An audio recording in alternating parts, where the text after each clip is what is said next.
Goeiemôre geliefdes, dankie dat julle vandag ook op hierdie manier deel is van die erediens. Kom ons sing as toetrede lied vanoggend, Vonklied 72.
In Johannes 6 vers 35 sê Jesus, Ek is die brood wat lewe gee. Wie na my toe kom sal nooit weer honger kry nie, en wie in my glo sal nooit weer dors kry nie. Genade en vrede vir julle van God ons Vader, Jesus Christus die Here, en van die Heilige Gees. Amen. Kom ons loof God dan vandag met die sing van Psalm 33. Yeah.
Ons skrifgedeelte vanoggend is Johannes 21 en daarvan vers 15 tot en met vers 19. Die opskrif by die gedeelte: Petrus kry opnuut sy opdrag. Toe hulle klaar geëet het, vra Jesus vir Simon Petrus: Simon, seun van Johannes, het jy my baie lief, meer as hulle hier? Ja, Here, antwoord hy hom, U weet dat ek U lief het. Hy sê toe vir hom: Laat my lammers wei. Jesus vra hom weer 'n tweede keer: Simon, seun van Johannes, het jy my baie lief? Ja, Here, antwoord hy, U weet dat ek U lief het. Hy sê toe vir hom: Pas my skape op. Jesus vra hom die derde keer: Simon, seun van Johannes, het jy my lief? Petrus het bedroef geword, omdat Jesus hom die derde keer gevra het jy my lief? En hy antwoord hom: Here, U weet alles. U weet dat ek U lief het. Hy sê toe vir hom: Laat my skape wei. Dit verseker ek jou, toe jy jonger was, het jy self jou klere vasgemaak en gegaan waar jy wil. Maar wanneer jy oud is, sal jy jou hande uitsteek en iemand anders sal jou vasmaak en jou bring waar jy nie wil wees nie. Dit het Jesus gesê en daarmee aangedui deur watter soort dood Petrus God sou verheerlik. Daarna sê hy vir hom: Volg my. Net tot sover ons skriflesing vanoggend. Kom ons raak dan nou vir 'n oomblik stil in gebed voor God, terwyl ons na vonk 243 luister.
geliefdes, ons tema vanoggend is, wat jy gee, is goed genoeg. Wanneer ons die hele Johannes Evangelie sou lees, dan sal ons sien dat ons half voel dat die boek aan die einde van Johannes 20 reeds 'n volmaakte slot het. Daar lees ons hoe Jesus aan sy disippels verskyn, sodat die ongelowige Thomas kon glo dat hy opgestaan het. En dan skryf Johannes dat die doel van hierdie boek is, dat almal wat dit lees, ook in Jesus Christus kan glo, en in sy naam kan lewe.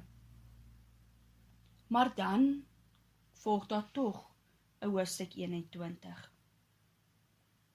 In hoofstuk 21 begin dit met Jesus wat aan sy disippels op die strand verskyn, en na 'n aand van geen vis vang, vir hulle 'n wonder doen. Hulle vang daardie dag dan soveel vis, dat hulle nie die nette uitgesleep kon kry nie. En nadat hulle dan saam geëet het, kom ons gedeelte aan die beurt. Jesus vestig sy aandag op Simon Petrus, en vra dan aan Simon, herhaaldelik, wat vir ons lyk na dieselfde vraag.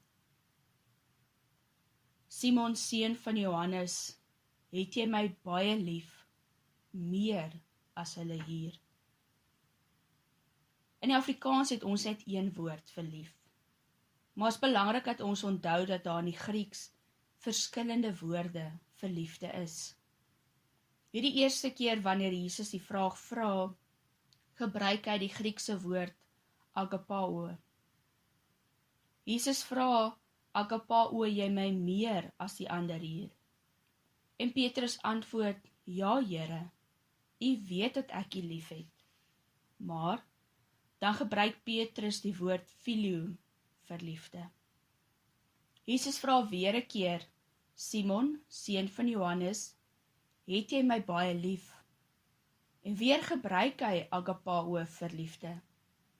Maar die keer vra hy dan net of Petrus hom agapao lief het, en nie of hy hom liewer het as wat die ander disippels hom het nie. En elke keer antwoord Petrus weer op dieselfde manier, U weet dat ek U lief het, met die woord filio vir liefde. 'n derde keer vra Jesus, Simon, seun van Johannes, het jy my lief? Maar hierdie keer gebruik Jesus dan ook die woord filio vir liefde. En Petrus antwoord, Here, U weet alles. U weet dat ek U lief het. Weer met die woord filio vir liefde. Hierdie twee verskillende woorde vir liefde beskryf verskillende tipes liefde. Ek wil eintlik sê verskillende sterktes van liefde. Agapao liefde is volmaakte liefde. Maar die woord filio kom van die woord philos wat vriend beteken. En dit verwys na 'n gevoel van liefde, toegeneentheid.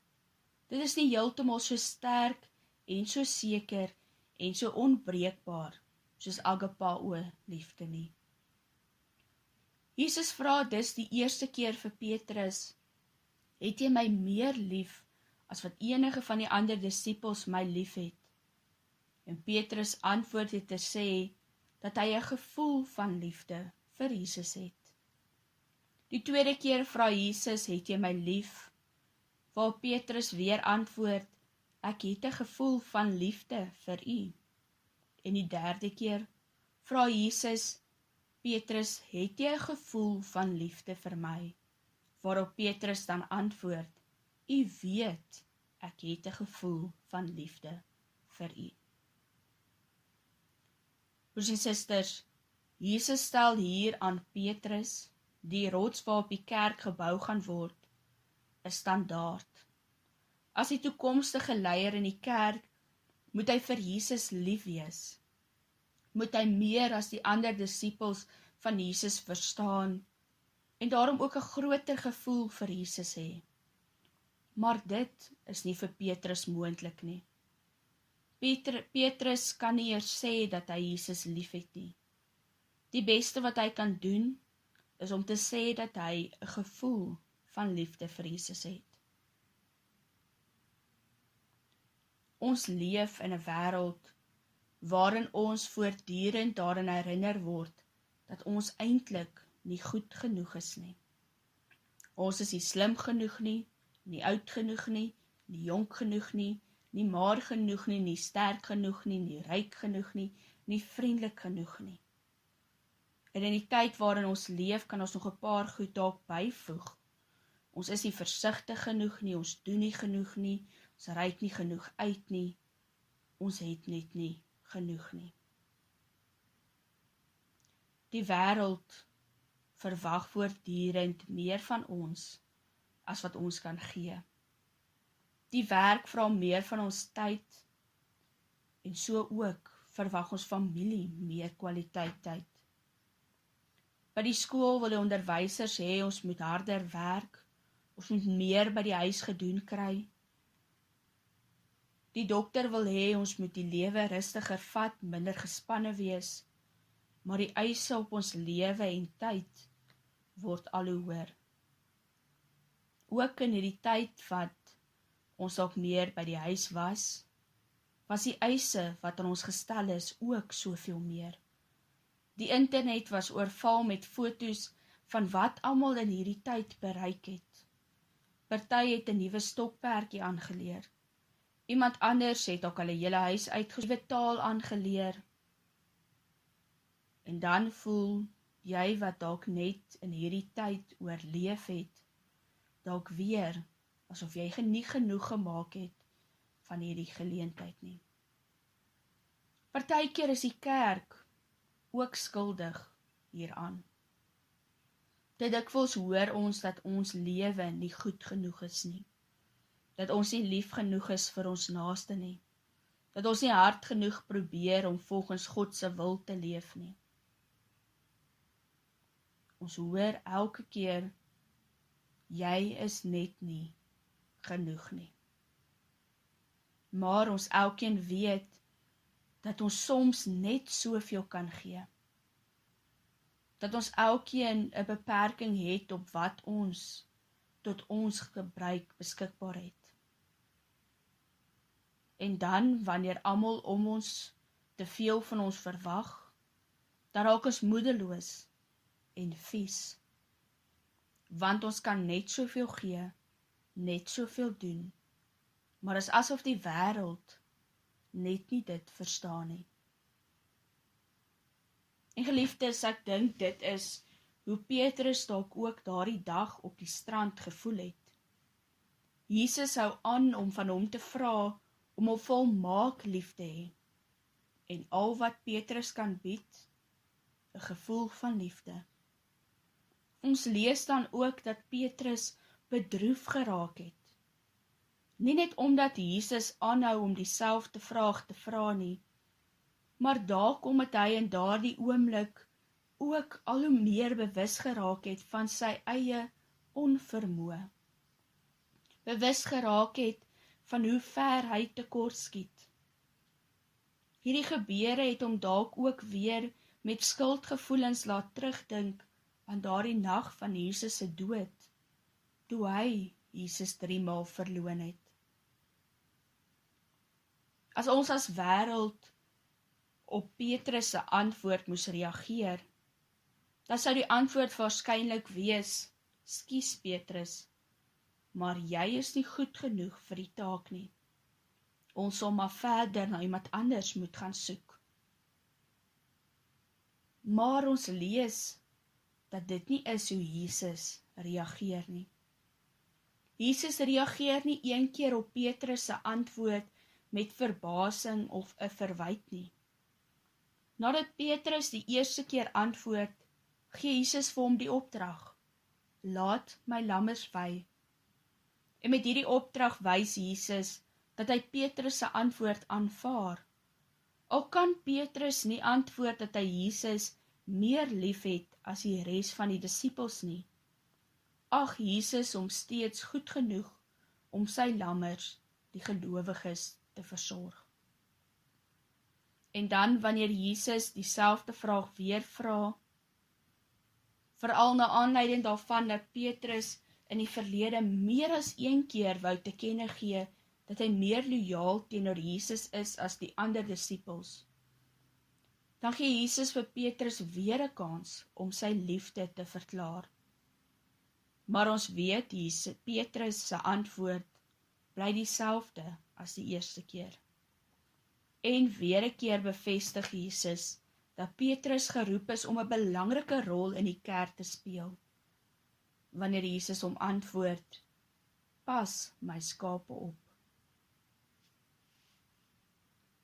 Wanneer Jesus die derde keer die vraag vra, dan lees ons dat Petrus bedroef is. Want dit voel asof Jesus die waarheid van sy stelling bevraagteken. Asof Jesus eintlik wil vra, maar op grond waarvan moet ek aanvaar dat jy 'n gevoel van liefde vir my het? Hierdie Petrus wat ons leer ken het in die Nuwe Testament, as 'n man vol selfvertroue, die een wat voor die kruisiging verklaar het, Here, ek is bereid om saam met u selfs gevangenskap en dood in te gaan. Daardie Petrus het nou verdwyn. Sy optrede in die nag van Jesus se kruisiging het Petrus daarvan bewus te maak dat hy onvolmaak is. Jesus weet dat daar 'n gevoel van liefde vir hom in Petrus se hart is. En hy weet ook dat dit al is wat Petrus kan sê. Petrus kan nie meer beloof as net dit nie. En dan sien ons dat ook dit goed genoeg is vir Jesus. En dat Jesus dit bevestig met die woorde, gee my skape kos. Jesus gaan dan aan om Petrus voor te berei, daarop dat hy net soos 'n herder ook sy lewe gaan verloor, omdat hy Jesus se skape versorg het. Maar dat Petrus ook in sy dood God sal verheerlik. En dan sluit Jesus die gesprek af met die laaste opdrag aan Petrus. Volg my. Geliefdes, Petrus het Jesus in die nag van sy dood verloon. Selfs nadat hy meer as een keer voor dit gespog het oor hoe loyaal hy teenoor Jesus is, oor hoe lief hy Jesus het. Maar daardie dag toe dit saak gemaak het, toe kon hy dit nie deur sy optrede bewys nie. En selfs nou dat Jesus opgestaan het, selfs nou kan Petrus niks meer beloof as dat hy tog 'n gevoel van liefde vir Jesus het nie. Maar Jesus kom en sê vir Petrus, dit wat jy het, is genoeg. Dit wat jy vir my kan gee, is genoeg. In 'n wêreld waar ons heeltyd hoor dat ons nie goed genoeg is nie, waar ons die heeltyd hoor dat jy nie genoeg kan gee nie, kom sê Jesus vanoggend vir ons, wat jy kan gee, is vir my genoeg. En geliefdes, miskien is dit reeds, omdat Petrus die pad gestap het van verloning en 'n terugkeer na God, wat gaan maak dat hy dalk soveel harder vir God gaan werk. Nou dat Petrus bewus is van sy eie menslike swakheid, nou kan hy die grootsheid van God se liefde reeds verstaan. Ons sou vir Petrus antwoord met die woorde van dalk verdwyn voor my oë. Jy is nie goed genoeg nie. Maar Jesus antwoord, volg my. Vandag is ons elkeen daar in ons eie huis. Sit ons bewus van ons eie onvermoë om Jesus volmaak lief te hê. Kan ons dalk ook soos Petrus net sê, U weet dat ek 'n gevoel van liefde vir U het. En dan kom sê Jesus ook vir ons, volg my. Jy is my kind, en dit wat jy kan bied, is goed genoeg. Geliefde, vergeet vandag van jou gevoel van onvermoë. Vergeet vandag van 'n wêreld wat die heeltyd vir jou kom sê dat jy net nie genoeg is nie. Want God ken jou hart. Jesus weet baie goed dat ons sukkel om mekaar lief te hê. Jesus weet dat gevoelens van haat maklik in ons harte insluip. Jesus weet dat ons bang is, selfs wanneer hy vir ons sê, moenie bevrees wees nie. Jesus weet dat ons nooit volmaak volgens sy wil sal kan leef nie. Dat ons nooit vir God volmaak sal kan lief hê nie. Hy weet wat jy werklik dink en voel en wie jy is. En ten spyte van jou tekortkominge, ten spyte van ons foute wat ons maak, ten spyte van wie ons soms is,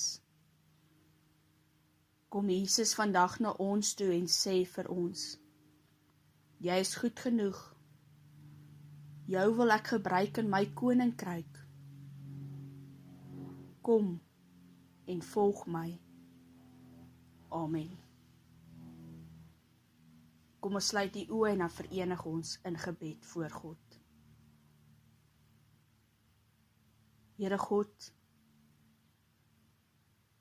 dankie dat U my aanvaar vir wie ek is. Dankie dat U die bietjie wat ek het om te gee, gebruik. Wys ons elkeen waar ons dit wat ons het, waar ons wie ons is, moet aanwend om in die koninkryk te werk. Amen. As slotsang vanoggend, Gesang 284, vers 1 tot 3.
ontvang dan nou die seën van die Here. Die Here sal julle beseën en beskerm. Die Here sal tot julle redding verskyn en aan julle genadig wees. Die Here sal julle gebede verhoor en aan julle sy vrede gee. Amen.